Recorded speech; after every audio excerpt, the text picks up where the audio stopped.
I just want to celebrate another game we're winning. I just want to celebrate. Sens win 6-4 over the Pittsburgh Penguins. 2 in a row. 2 in a row. 2 in a row. It feels really good to say that. The Sens have won 2 in a row. The last time that was a thing was October 20th. Exactly 4 weeks ago to the day. 4 weeks. It's been 4 weeks since the Sens won 2 games in a row. It's kind of sad, and it's been a long time coming, so I can be forgiven if I'm basking in the glory of a November win a little too much. Plus, we just beat the Penguins, and beat them pretty badly. Anytime you can do that, it's a pretty good day. Of course, as always, lineup changes. Something really strange is going on here. This can't be right.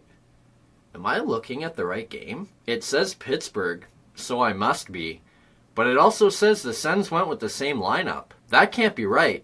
They change players every game. Nope, that's right. For the first time in more than a month, the Sens rolled with the same lineup for the second game in a row. That means Andy starts in goal, Batherson gets another crack in the lineup, and Jarosz and McCormick are the healthy scratches. On the Penguins side of things, a familiar foe returned to the lineup as Derek Brassard made his return after a 9-game absence. I'll be honest, when Pittsburgh said that Brassard would be making his return to the lineup, I thought, oh yeah, Brassard's in Pittsburgh now. Then they said it was his first game in Ottawa, and again, I was kind of surprised. It makes sense, and it's true, but with all the things that have gone on in Sens Nation over the last year and a half, it feels like that trade happened years ago. It was last February, but for whatever reason, it feels like 4, 5, 6 Februaries ago. It didn't. He was back for the first time, and it was kind of nice to see him. Brassard wasn't in Ottawa long, but what he was brought to Ottawa to do, boy did he deliver. When he came to Ottawa, he did so with a reputation as being a terrific playoff performer. During the Sens' run to the Eastern Conference Final in 2017,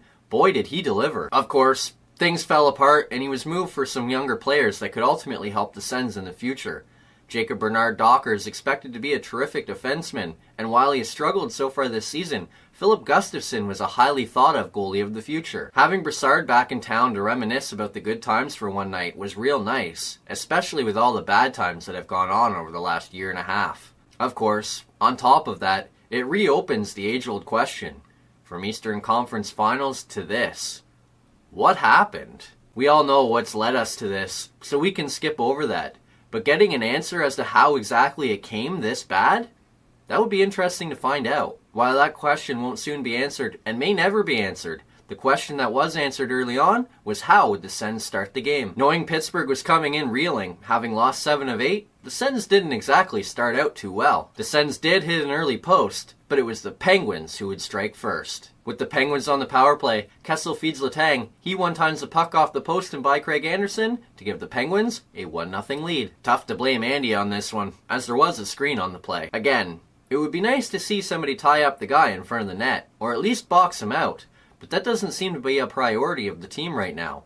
So, before I blow too many blood vessels, we'll just move on. Fortunately, the Sens waste little time coming up with a response. About 2.5 minutes later, Colin White forces a turnover in the neutral zone, and White, Stone, and Tkachuk race in on a 3-on-3, with Tkachuk and White playing hot potato. White to Tkachuk, Tkachuk back to White. White fires a shot off the pads of Murray, Tkachuk picks up the rebound, bangs it home, and the Sens are tied 1-1. The Young Guns coming up big! Man, I love this line. Stone, White, Tkachuk. I could get used to seeing this in the Sens jersey for years to come. Make it happen, Sens! And for Brady to get that goal, I'm sure it was a big-time relief. After failing to score in his NHL debut with his parents in the building, Brady made sure to make up for it against the Pens as he scored with Dad, Captain Keith, sitting in the crowd. The first of many Keith will see Brady score at the Canadian Tire Centre in a Sens uniform. That goal was also the first of many the Sens would score on the evening. And just a few minutes later, the Sens would score their second of many on the evening and take a lead they would never again relinquish. The Sens are doing some work. Dzingel rims the puck around the wall to Tierney. He picks it up behind the net and shields the puck. He then drops it back to Dzingel, who throws the puck in front. It goes back to the point to Chabot. He fires it towards the net. Mark Stone tips it on goal, puts it in, and the Sens lead 2-1. Man, it feels good to see a Sens player standing in front untouched left to do some damage. Stone does just that and picks up his first of 2 goals on the night. But the Sens weren't done there. With just over a minute to go in the period, Duchesne blows through the neutral zone with the puck. When he gets over the blue line, he drops it for Bodker. Seeing Duchesne racing hard to the net, Bodker hits him with a nifty feed. Duchesne tips it by the outstretched pad of Murray, and the Sens lead 3-1. That goal spells the end of the night for Murray as he's lifted at the intermission, with the Sens leading 3-1. Now, keep it up. No quitting this time. In a welcome change, the Sens do an excellent job of holding the lead in period 2, as they limit the Penguins to just 9 shots and 7 scoring chances before finally pulling away late in the period. With just under 3.5 minutes left in the period, Mark Stone does Mark Stone things. With the Sens killing a penalty, King Takeaway steps on the ice. Stone steals the puck off Olli Määttä, races in on a breakaway, dekes out Casey Smith, slides the puck by his outstretched pad, and the Sens lead 4-1.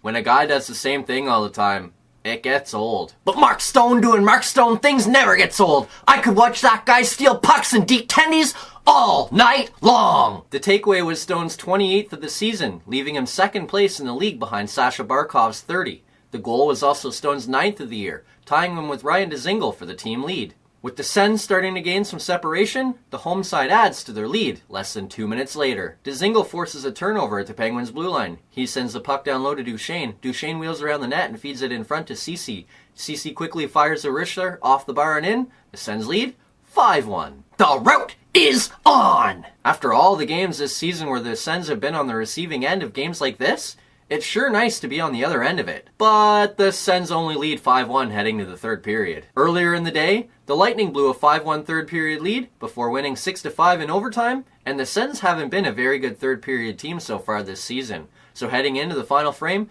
I was very aware that this game was far from over. Now if only the Sens were too, because just over 2 minutes in, the Sens can't clear the puck, and Aston Reese picks it up. He fires a shot towards the net that gets half blocked in front by Dylan DeMello. With the puck fluttering towards the goal and Matt Cullen standing in front, Craig Anderson thinks Cullen will tip it in front. He doesn't, it fools Anderson, goes between his legs, and all of a sudden the lead is now 5-2. Just an ugly goal. The puck has to get out on that play, and it didn't, but Andy really needs to make that save. So early in the period, too. It's a momentum builder for Pittsburgh, and the truth is, we really can't afford to wake the sleeping giant that is the Penguins. About 3.5 minutes later, Brian Rust leads an odd man rush. He pulls a Colin White and fires the puck off the pad of Anderson. Matt Cullen picks up the rebound, taps it in the net, and now it's 5-3. Same old problems coming up again. Turnovers, not covering the front of the net, not showing enough urgency to play defense. Aerosmith said it best.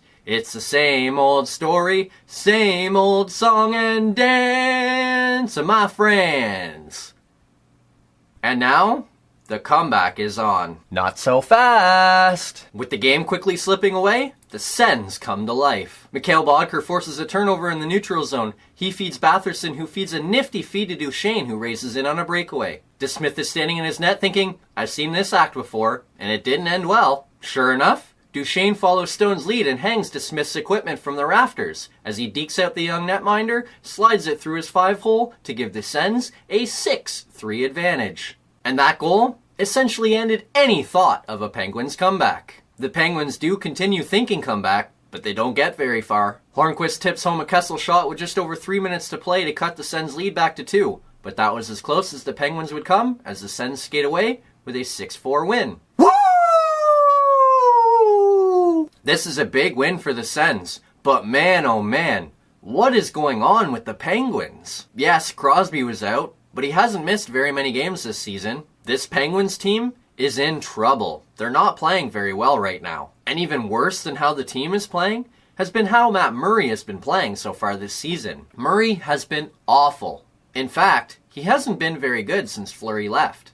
That begs the question, does Murray miss Fleury more than people thought he would? After solid numbers in his first 2 seasons, Murray's numbers have regressed significantly since Fleury left 2 seasons ago. Over his 4-year career, Murray's goals against average has increased by more than 2, and his save percentage has plummeted from .930 to .877. I do expect those numbers to improve, but the question still has to be asked. Did Murray benefit from being a halftime starter along with Fleury instead of a full-time one? Time will tell, but it certainly appears that he did. Of course, health has also been a major concern for him, so getting healthy and staying that way could go a long way in helping turn that around.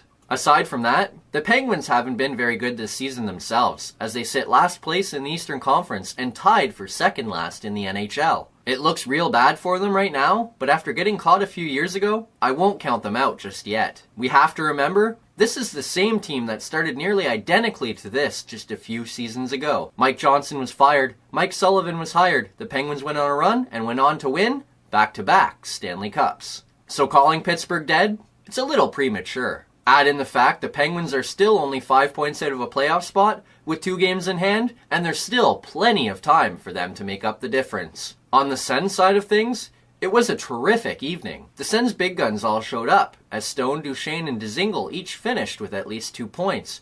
Bodker chipped in with 2 of his own, Chabot, Tkachuk, and White also had 1 each, and after a solid rookie debut, Drake Batherson also chipped in with a pair of assists. The assist and the 2 points were also the first of his career. It was a perfect effort from the Sens' most important players. Now, let's do good news, bad news. The good news for the Sens was the way they won that hockey game. If you look at the final score, the Sens put up 6 goals, and 4 of those 6 goals came as a direct result of the Sens forcing turnovers and capitalizing on those turnovers. Colin White forced a turnover, and Brady Tkachuk scored on the first goal. Stone forced a turnover and finished on the 4th goal. Dzingel caused a turnover, and Ceci finished to make it 5-1. And Bodker's turnover gave Matt Duchesne his second of the night to put the Sens in front 6-3. Forcing turnovers in hockey is important, but if you can't capitalize on those turnovers, they're not much good. For the Sens to be forcing those turnovers and then capitalizing on them, that was very refreshing to see. Hopefully,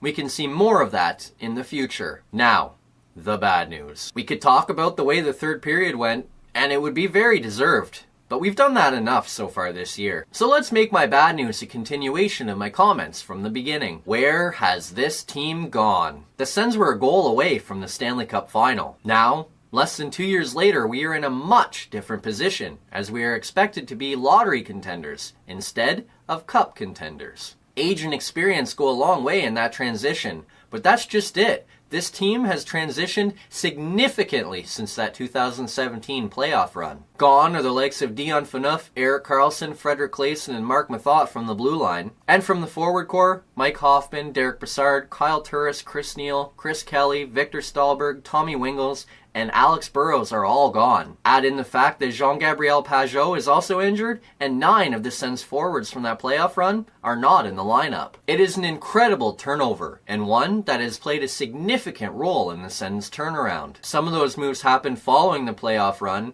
while the majority of them happened after things completely fell apart last season. Where this team goes from here, I have no idea, but with Stone, Dzingel, and Duchesne all set to be unrestricted free agents on July 1st, this team could go through a significantly greater turnaround in the near future. I hope not, but it could. Next up for the Sens, they get a chance to revenge their most recent loss as they welcome former sniper Mike Hoffman and the Florida Panthers to town on Monday night. The Sens lost to the Panthers 5-1 last Sunday, so I'm expecting a big bounce back. See ya Monday night.